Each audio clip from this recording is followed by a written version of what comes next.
Olá, seja bem-vindo ao canal da Liga. Meu nome é Roberto, sou membro da diretoria do Acadêmico e nesse vídeo iremos dar continuação à nossa análise demonstrativa de empresas. No último vídeo, então, a gente viu alguns conceitos mais teóricos sobre balanço patrimonial. Nesse vídeo, o que nós iremos fazer é pegar esses conceitos e ver eles no exemplo prático. Então venha aqui comigo que eu vou mostrar a tela.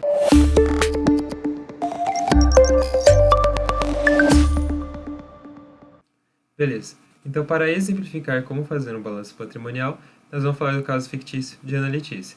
Uma moça que, após economizar por alguns anos, decidiu seguir o seu sonho e abrir uma loja de doce chamada Docelândia. Então, nós podemos criar um balanço patrimonial usando o negócio de doces da Ana. Então, para começar, a Ana resolveu colocar seu capital inicial de R$ 50.000 que ela vinha economizando. Note que isso entra no PL da empresa. Então, vai aparecer na coluna de passivos mais PL, né, na forma de capital social. E, consequentemente, deve surgir 50 mil na coluna de ativos. Esses 50 mil estão em forma de caixa, pois esse dinheiro do capital social ele pode ser usado para investir. Então, o balanço patrimonial no ano zero, né, no ano de surgimento da empresa, começa desse jeito, com 50 mil no caixa e 50 mil no PL. Certo? Note que, por enquanto, as duas colunas, né, de ativos e passivos mais PL têm a mesma quantia, que é o que deve acontecer. Em seguida, a Ana resolve usar parte do caixa que ela obteve para comprar ingredientes, utensílios e outros materiais necessários para poder fazer seus doces. Né? Ou seja, ela compra estoque. E estoque é ativo. Então, ela resolveu colocar dos 50 mil que tinha em caixa, 40 mil se tornou estoque.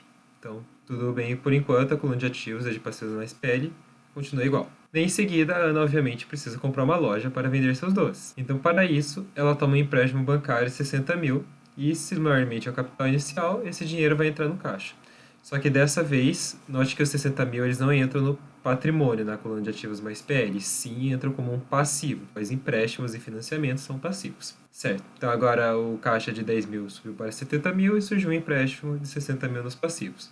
Agora estou fazendo uma pausa para fazer uma discussão que é sobre se é bom ou não uma empresa contrair uma dívida. Então a gente tem essa ideia de que dívidas elas são ruins porque normalmente quando a gente fala de pessoas físicas, né, dívidas não são uma coisa boa. Porém, para uma empresa, contrair uma dívida é uma ação bem comum, na verdade. Isso porque o financiamento de terceiros, né, que justamente é o que gera uma dívida, eles são fáceis de obter, né, porque, por exemplo, um capital social, né, você precisa colocar dinheiro do seu bolso ali.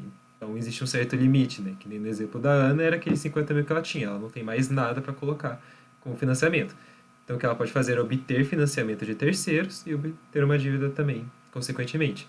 E isso ajuda muito no crescimento da empresa, justamente por ser um financiamento rápido de obter. Porém, claro, se a empresa não for capaz de lidar com essa dívida, o crescimento dela pode vir a um custo muito alto, né? Tornando-se uma bola de neve. Por isso é importante você analisar se no contexto da empresa faz sentido ela estar contraindo aquela dívida ou não. Isso é algo que a gente deve ficar atento, mas uma empresa que consegue lidar com a sua dívida de forma normal é um sinal bem saudável para ela, o financiamento. Então, voltando para o balanço patrimonial da Docelândia, então a Ana finalmente usa o caixa de 70 mil que ela teve para comprar um imóvel e assim começar a sua loja.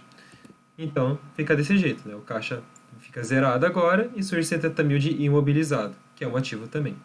E assim a gente finaliza o balanço patrimonial do ano zero da empresa. Note que a coluna de ativos e a coluna de passivos mais PL têm a mesma quantia, ambos são de 110 mil reais. Certo, então agora a gente vai saltar um ano, né? Então, ao decorrer desse ano, a Ana vendeu doces, obteve receita e, consequentemente, obteve lucro também. E vamos ver como vai ficar o balanço patrimonial. Então, ele começa, né, do jeito que tinha terminado no ano anterior, com 110 mil de cada lado. E, ao decorrer do ano, a Ana conseguiu um lucro de 30 mil. Porém, nem todo esse lucro foi convertido em caixa, nem todo esse lucro está no bolso dela. E por que isso? Então, para isso, a gente precisa entender quais são as principais diferenças entre lucro e caixa. Então, lucro é simplesmente toda a receita obtida após deduzir os custos, né? Isso é até uma fórmula bem comum, né? Bem conhecida, que o lucro ele nada mais é do que a receita menos os custos. Porém, parte desse lucro pode não estar no bolso da empresa, como em forma de contas a receber, por exemplo.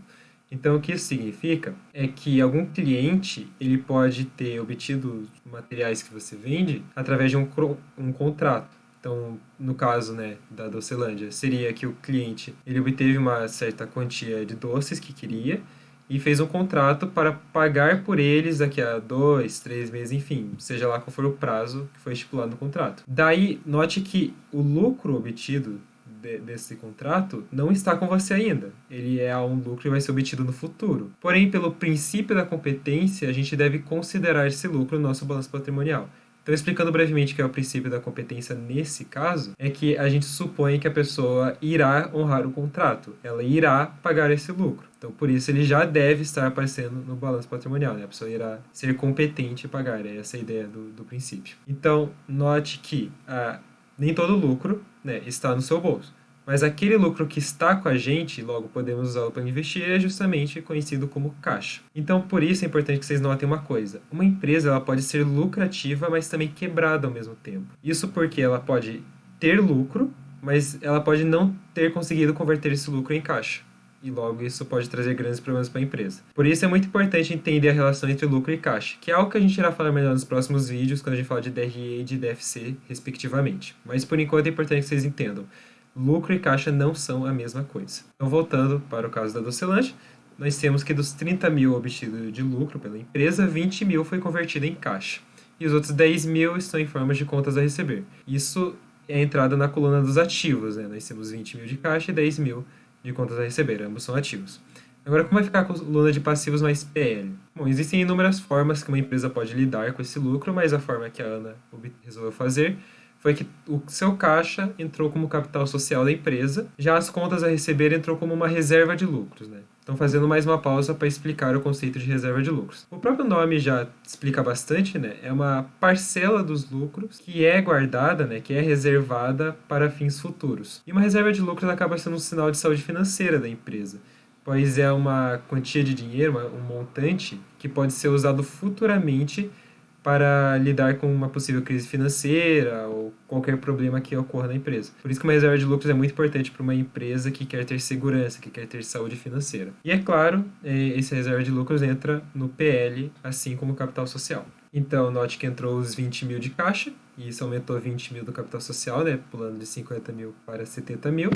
E entrou também contas a receber de 10 mil e a reserva de lucro de 10 mil no lado do passivos mais PL. E assim a gente termina o nosso balanço patrimonial do ano 1. E veja que tanto a coluna de ativos quanto a de passivos mais PL terminou com 140 mil em cada um, como era, né, para acontecer. Então, esse foi o nosso vídeo. A gente construiu e analisou alguns principais conceitos de um balanço patrimonial. É claro que esse foi um exemplo bem simples, né, uma empresa mesmo.